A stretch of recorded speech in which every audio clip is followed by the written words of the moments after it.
自言自语，我表演的曲目是啊，因为我的没有歌词，所以没有送歌词过来。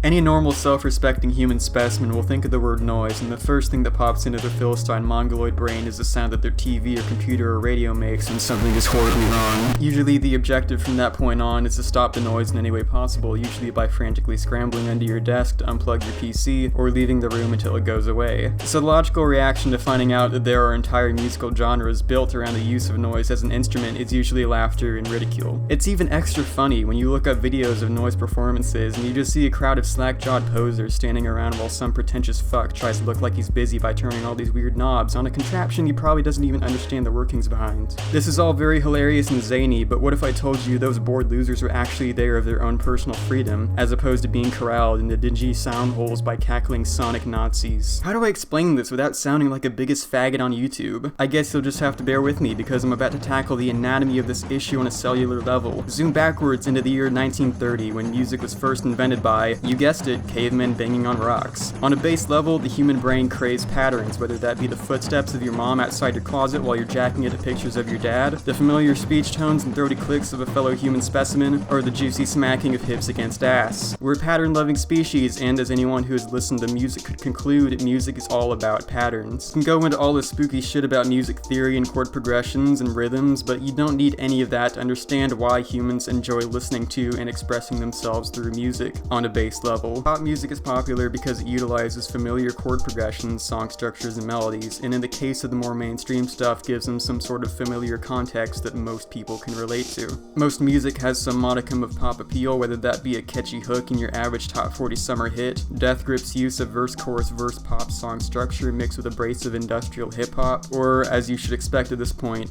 noise music. During your early forays into noise, you might not be able to tell the difference between harsh noise, power electronics, harsh noise wall, power noise, death industrial, etc. I know I didn't. But think about it in terms of a forest. When you look at a forest from the outside, at first, all you can see is a green mass, and you don't think about the millions of possible paths you can take through it, or the texture of the trees, or the wildlife that inhabits the land. You just gaze into the leaves and say, and you couldn't be more stupid. Here's why. Noise is a deconstruction of music at its very core. It is cavemen banging on rocks. It is the horrible sound of microphone feedback. It is the unpleasant byproduct that most musicians seek to eliminate, but isolated and perfected. The only thing more cathartic than the loud dissonant screeching on an electric guitar is the sharp atonal shrieks that come from the pick grinding along the copper of the string, or the violent cacophony of sound that the amp spews while you're ironically sliding the cord into the input jack, or the splintering crack of the guitar's body making contact with an audience member's head. Noise is everywhere, it's the basis of music itself, and if you disrespect it, you deserve to die. You might have noticed this video's lack of any actual examples up to this point, so I should probably start from the beginning. Contemporary noise music as we know it in the modern age more or less started in the early 20th century, with absolute madman Luigi Carlo Filippo Russolo declaring that modern melodic music was too confining, and predicting that the Industrial Revolution would give way to the new age of music. Leading by example, he decided to build contraptions that would produce so-called noise music, and upon his first public performance was met with violent disapproval as expected. Regardless, if you want, you can listen to this guy right now. Just look up Antonio Russolo's Serenata and you can listen to one of the two existing recordings of the guy's music, which features standard orchestral masturbation overlaid with erratic industrial howling. Unsurprisingly, it's pretty fucking boring, but if you want a solid idea of contemporary noise music's origins, that's the place to start. In addition, you can easily look up a translation of his manifesto, L'Art de Rumourer, which gives you way more context into of the man's philosophy than I can explain within a single paragraph. Like some sort of crazed supervillain, Russell seeks to eradicate the mathematical constraints that have supposedly been restraining music since the days of Pythagoras. In a way, it's sort of inspiring. In the modern age of computers and smartphones and cars, a very modern first world complaint is that of being overwhelmed, or the vast amount of knowledge and oversaturation of media and technology being unhealthy to the human mind. And while those people are indeed huge pussies, honest, good, forward-thinking men such as my pal Luigi here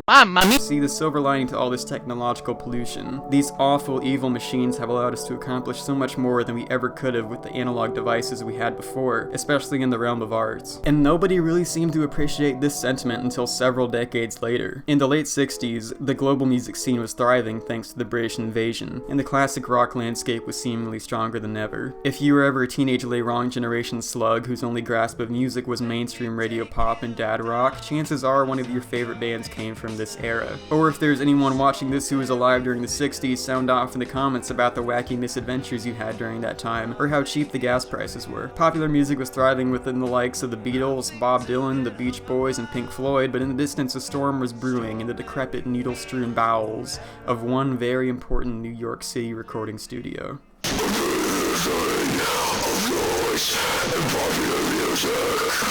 After brief stints among the garage jam bands and proto-punk scene in mid-60s New York, Lou Reed met this dickhead named John Cale, a Welshman violist with a fetish for experimental classical music and drone. He made one of the first contemporary noise tracks ever in 1966, so check that out if you're looking to wet your babby ears with some early noise drone. Cale and Reed's subsequent elaborations led to the start of one of the most influential rock bands ever, the Velvet Underground. During the late 60s, they released two influential albums featuring both melodic psychedelic pop and dissonant, feedback-ridden ballads of heroin and tranny prostitutes that spawned the genre of noise rock as we know it, before Cale left in 1968, and the Velvets went on to make one good pop rock album and several more mediocre pop rock albums. The group's most influential and most well-known meme album was the aptly titled The Velvet Underground and Nico, featuring the likes of The Velvet Underground, as well as Nico. Scarcely before had there ever been any one album in such circles that was such a testament to the almighty middle finger, whether that was to the general populace, the Beatles, or the very concept of music itself. Listening to the thing front and back for the first time is an eye-opening experience no matter who you are, what era you're from, no matter what funny hat you adopt in your daily commute to work. Imagine yourself, a meaningless ant in the grinding clockworks of 1967 America, and hearing European Sun for the first time. You would die, instantly. That's like showing Bible Black to a class full of third graders. It does not compute. What first appears to be a competent, if by the numbers, foray into art pop tedium, perhaps a Warhol-managed satire piece, gradually deteriorates into a passionate love letter for everything unpleasant and cacophonous, a fuck you to the world at large, and a kick to the nuts of traditional rock and roll. But DimeTree, I thought this was supposed to be a video on noise music. Why are you talking about rock and pop? Well, you mewling little shit stain, let me tell you why. The B-side of this album and the majority of their second album, White Light, White Heat, gives completely away to some of the earliest examples of raw and unfiltered noise rock, molesting unwitting 1968 listeners with distortion unrivaled for years to come. And while the influence that the Velvet Underground themselves created by incorporating noise into pop music is not to be understated, Lou Reed's true precursor to contemporary noise music would be his own solo project, Metal Machine Music. 5 years after his departure, Lou Reed was above all else a deranged heroin addict dating a tranny, not to mention a legendary troll. Metal Machine Music was, by all accounts, the musical equivalent of Lou walking onto a stage and spreading his glamorous ass cheeks in front of an audience of balding Jews, pinching their monocles and unanimously exclaiming, "Oh my!" Metal Machine Music was the Super Mario 64 of noise. It somehow got everything right on the first try. Lou Reed just threw it all at the wall and it stuck.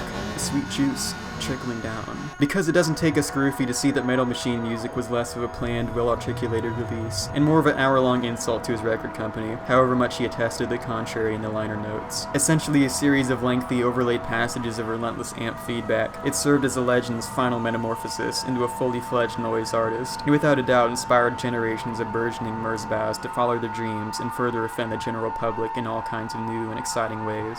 Speaking of Merzbow, a budding free improvisation dating 8th kid influenced by the likes of industrial acts such as Nurse with Wound and Throbbing Gristle named Masami Akita appeared on the Japanese underground experimental scene in the late 70s and soon began messing around with analog recording equipment, junk metal, synthesizers, and effects units. Akita donned the alias of Merzbow and slowly became the most legendary and prolific name in harsh noise, directly influencing related acts such as Hydrokaidan, Incapacitants, Masana, and the wacky danger music outfit Hanatarash, fronted by the zany cartoon character known as Yamataka Ai. This psychedelia-tinged Japanese brand of harsh noise has been dubbed Japan noise. Oh yeah, I guess Keiji Haino also exists.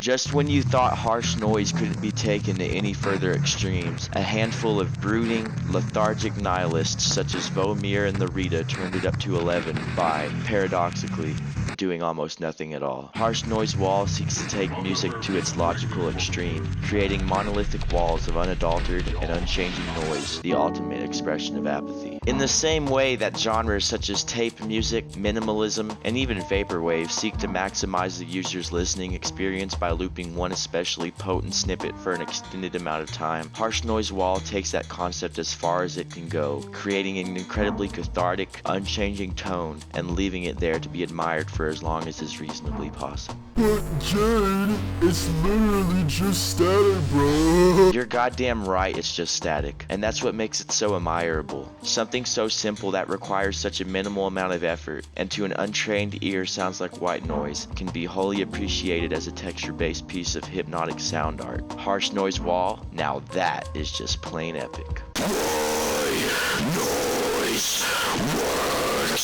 While we're all busy in here jerking each other off, we might as well give a handy to noise rock while we're at it. Because who would want to listen to rock music overlaid with fuzz and unnecessary effects pedals? Won't the actual music just get buried in all the noise? Why am I so stupid? I'm glad you asked, viewer. You see, most high quality noise rock you'll find won't actually be just rock music and noise overlaid on top of it. Good noise rock will use the noise part as a filter to put the music through, making it just as important as the instruments themselves, as opposed to treating noise as nipple tassels and bacon bits. What better way is there to properly emulate the intensity of emotions than making the music so loud that it's constantly clipping and distorting? Grandeur of Hair is too powerful for your speakers to handle, because when you put it in Audacity, the waveforms are just rectangles. A spectacular sonic explosion. Grandeur of Hair isn't like most noise rock in how it handles noise. Most of the time, noise is used as a background element to the melodies and rhythm of standard rock, or the guitarist just so happens to be using a distortion pedal. But Grandeur of Hair makes noise the centerpiece. Everything is distorted to fuck, the drums are barely audible at a lot of points, and anytime some semblance of a riff or chord progression starts to form, it gets drowned out by waves of crushingly overdriven feedback before you know it. Sections of songs end up devolving, or perhaps evolving, into pure noise drones. This is my absolute favorite type of shoegaze. Vocals mixed so low that you need to turn up the audio to even hear them,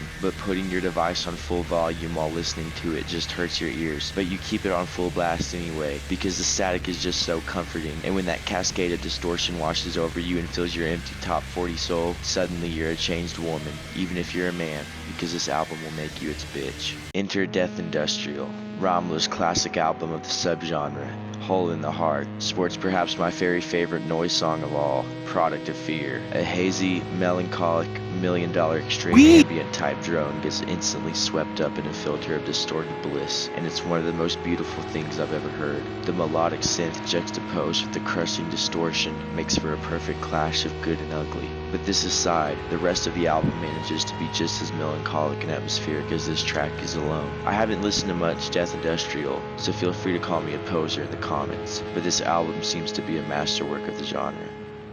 Obviously, we can't go the entire video without delving into the inner machinations behind the mind of Merzbow, everyone's favorite straight-edge vegan BDSM degenerate noisemaker. One of Merzbow's most definitive works, and unfortunately, the one most people hear first, is Pulse Demon. And when I say unfortunate for Merzbow, because despite being a masterful mindfuck of raw, crashing tides of static intensity, it currently sits in a mediocre score and rater music, review bombed by dumbasses who have never heard another noise album in their lives. Obviously, an inexperienced swimmer who has no experience beyond dipping their mangled gamer toes in the water of harsh noise shouldn't start off by plunging from the top of a cliff into the whitewater shark-infested currents of Merzbau's less approachable works. There's something more comforting about one of his most accessible works, 1930, with a more varied palette of dynamics and less harshness. You should see the look on an innocent young noise noob's face when they hear 1930 for the first time, and discover that they can, in fact, enjoy noise music. And from there, it's just a downward spiral into degeneracy, doomed to an existence of searching for the next harshest thing, and before you know it, you're scrounging through garbage bins and roaming the desert with a metal detector, digging up old Merzbau demo tapes and tossing them in your blender to satisfy your never-ending craving for pure ear rape. In the same way that sound seeks to serve a purpose in the context of richly constructed pop albums, facilitating the delivery of themes and applying themselves to the greater ends of its accompanying sounds, noise seeks to, as the name implies, create noise. And not all of it has to be ear rape, although that's how Jade and I like it.